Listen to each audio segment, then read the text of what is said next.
आज का ये एपिसोड शुरू करने से पहले एक छोटी सी बात। क्या आप भी अपना पॉडकास्ट बनाने की सोच रहे हैं?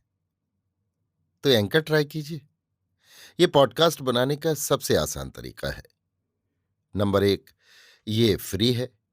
नंबर 2, इसमें कई सारे ऐसे टूल्स हैं जो आपको अपने फोन और कंप्यूटर पर रिकॉर्ड और एडिट करने की फैसिलिटी देते हैं। नंबर 3, आप अपने पॉडकास्ट को डिस्ट्रीब्यूट भी कर सकते हैं, जिससे इसे स्पॉटिफाई और दूसरे प्लेटफॉर्म पर सुना जा सके। तो डाउनलोड कीजिए फ्री एंकर ऐप या विजिट कीजिए anchor.fm पर अपना पॉडकास्ट स्टार्ट करने के लिए। ये तो थी एक छोटी सी जानकारी, और अब शुरू करते हैं एपिसोड का सिलसिला। तो आज के एपिसोड में लीजिए सुनिए सूर्यकांत त्रिपाठी निराला के लिखे उपन्यास प्रभावती का भाग 11, मेरी यानी समीर गोस्वामी की आवाज में। संध्या हो गई। एकांत में आवश्यक बातें करने की यमुना की प्रार्थना स्वामी जी ने मंजूर कर ली। महाराज शिव स्वरूप किसी आध्यात्मिक विषय पर परामर्श होगा सोचकर गंभीर हो गए। प्रभा ने यमुना के एकांतालाप को अपने अभीष्ट का कारण समझा। अंधकार ने दिशाओं को ढक लिया। ये वैसा ही अंधेरा है जिसमें यमुना देवी और वीर सिंह जनता की दृष्टि से छिपे हुए हैं, जिसमें सच्चे वीरों का इतिहास, सैनिकों की कीर्ति सेनापति और राजा के अधिकार में चली जाती है। इर्द गिर्द की जनता कुछ दिन नाम जप कर भूल जाती है। इसी अंधेरे में हृष्ट पुष्ट सचेत विजयी युवा वीर सिंह और यमुना साथ साथ दूर एकांत के लिए चले जा रहे हैं। इसी तरह दूर एकांत में चले आए हैं और कार्यबंधनों में पड़े दूर एकांत में रहते हैं। फिर भी किसी को एकांत का दुख नहीं, प्राणों में मिलकर एक हैं। हाय रे देश, कितने फूल इस प्रकार सामयिक प्रवाह में चढ़कर दृष्टि से दूर अंधेरे में बहते हुए अदृश्य हो गए, पर किसी ने तत्व रूप को न देखा। सब बाहरी चहल पहल में भूले रहे, इतिहास वेत्ताओं के सत्य के भुलावे में आश्वस्त। ये अंधेरा चिरंतन है। दोनों इसका मर्म समझते हैं, दोनों ने इसे प्यार किया है, इसलिए दोनों असाधारण होकर साधारण हैं। देश अंधेरे में है, प्रकाश देख नहीं पाता। वे स्वप्रकाश दोनों इसीलिए अंधेरे में रहकर देश को प्रकाशित करना चाहते हैं, जहां तक संभाव्यता उनके द्वारा पहुंचे। ऐसे ही अंधेरे में वीर सिंह नियत समय पर दलमऊ जाकर यमुना से मिलते रहे।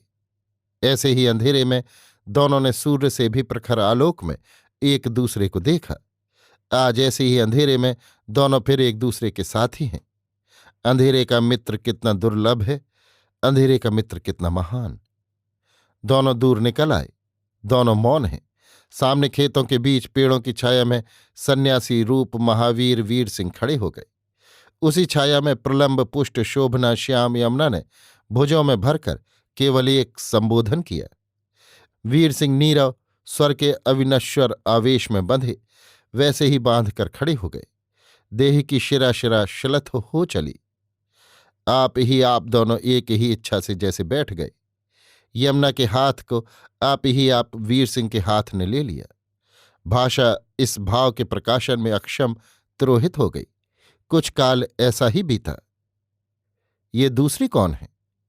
बल्कि हाल मालूम हो चुका है, संभलकर वीर सिंह ने पूछा। हाथ में हाथ लिए रहे। देवी प्रभावती, दलमऊ की राजकन्या, कुमार देव की परिणीता धर्मपत्नी। क्या हाल मालूम हुआ? वो राम सिंह अपना आदमी है। 2 पत्र भी उसने हरकारे से छीने हैं। बलवंत सिंह और महेश्वर सिंह के नामाक्षर हैं। देव पर दोषारोप है कि गांधर्व विवाह प्रभावती को बलात् किया। महेश्वर और बलवंत को पिछली शत्रुता के कारण नीचा दिखाने के अभिप्राय से। प्रभावती विवाहिता हो जाने की वजह पति के विरोध में साक्ष्य न देगी। महेश्वर सिंह कन्या का बलवंत से विवाह करना चाहते थे, ये सूचना प्रसिद्ध हो चुकी थी। बलवंत ने देव को नाव पर बंदी किया, अब अपने साथ ले जा रहे हैं। उधर के सरदारों से कर लेकर जल्द राजराजेश्वर की सेवा में उपस्थित होंगे। यमुना कुछ देर सोचती रही, फिर बोली। हम लोग गंगा तैर कर बचे। घोड़ा महाराज के यहां था। वे महाराज शिव स्वरूप गंगा पुत्र हैं। दासियों से साक्ष्य मिल चुका था। दूसरे दिन पूछताछ की गई। अवसरपा महाराज घोड़े पर चढ़कर भागे। प्रयाग में संबंधी थे, वहां गए। हम लोग वहीं थे। वहीं से आवश्यक पूर्ति करके चलना सोचा था। उनसे मुलाकात हुई, साथ ले लिया। कुमार को बचाना है। तुम्हारे द्वारा असंभव मुझसे संभव होगा? नहीं, सहायता के लिए कहा। युद्ध करने का विचार है?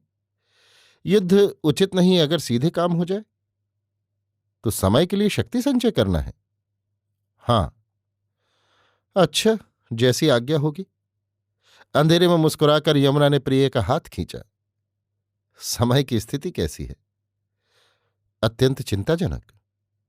गुरुदेव ने बहुत पहले कहा था, ये विचार बदल नहीं सकते, और पूरा परिवर्तन मन संभूत जाति का ही पूरा परिवर्तन है, इसलिए समय सापेक्ष। वीर सिंह मौन सुनते रहे। क्या कुछ आशा भी है? यमुना ने पूछा। देखा, केवल प्राणपण पर विश्वास है और कुछ नहीं। विरोध की वायु से देश समाच्छन्न है। पृथ्वीराज की वीरता पर बड़े राज्य की हर राजकुमारी मुग्ध होती है। जामवंती के बाद इच्छन कुमारी, शशिव्रता, इंद्रावती, हंसावती आदि का यही भाव रहा। अब कान्यकुब्ज कुमारी संयोगिता ने भी उन्हीं की कामना की है। तुम जानती हो इन विवाहों के कारण किस प्रकार विरोध बढ़ा है। इस बार दोनों शक्तियों के नष्ट होने की संभावना है। वीर पूजा में भी बड़प्पन का अभिमान भर गया है। मुझे पद्मावती का चरित्र महाभारत भर में इसलिए अच्छा लगता है कि उन्होंने कर्ण को केवल वीर समझकर वरा। इतनी विशालता उसके हृदय में थी। आज वीरत्व के कमल पर पड़ती हुई चंद्रकला रूपी कुमारियां उसे विकसित नहीं और संकुचित करती जा रही हैं। कीर्ति लोलुपता के कारण वे समझ नहीं पाती। आज वीरत्व की पहचान नहीं, दंभ का परिचय है, केवल राजसत्ता का अभिमान। इसलिए प्रेम का मूल स्रोत खो गया है। ये वरे हुए वीर को वरकर कीर्ति को बरती हैं, जो स्त्री है। यमुना का मर्म समझकर वीर सिंह नतमस्तक अंधेरे में बैठे रहे। फिर स्थान आदि के संबंध में यमुना ने राय ली। वीर सिंह बतलाते रहे। ये भी कहा कि लालगढ़ नरेश कान्यकुब्ज में थे। कुछ अपर अलाप हुए। आवेश को संभालकर यमुना ने मिलते रहने की प्रार्थना की। स्थिर होकर वीर सिंह प्रिया का हाथ लेकर खड़े हो गए। यमुना भी खड़ी हो गई। उसी तरह चलते चलते वीर सिंह ने कहा, तुम्हारे प्रिय ऋण को। ऋण क्या है? क्या कहूं, तुम दुखी होते हो। मैं दुखी तो था ही, पर तुम। इससे बड़ा सुख मैं नहीं चाहती। पति के पास भारत की किसी भी बड़ी राजकुमारी का मुझसे ऊंचा आसन नहीं। फिर धीरे धीरे बंधी चलती हुई बोली, संयोक्ता की बड़ी प्रशंसा सुनी है। इच्छा है देखें, वीरा हैं। स्थल कुछ दूर रह गया। दोनों अलग हो गए। जब पहुंचे तब राम सिंह न आया था। आने पर जलपान करा, अपनी ही जगह पर छोड़ आने के लिए स्वामी जी ने आज्ञा दी। प्रभावती को अच्छी तरह देख लिया। अभी आप सुन रहे थे सूर्यकांत त्रिपाठी निराला के लिखे उपन्यास प्रभावती का भाग 11, मेरी यानी समीर गोस्वामी की आवाज में।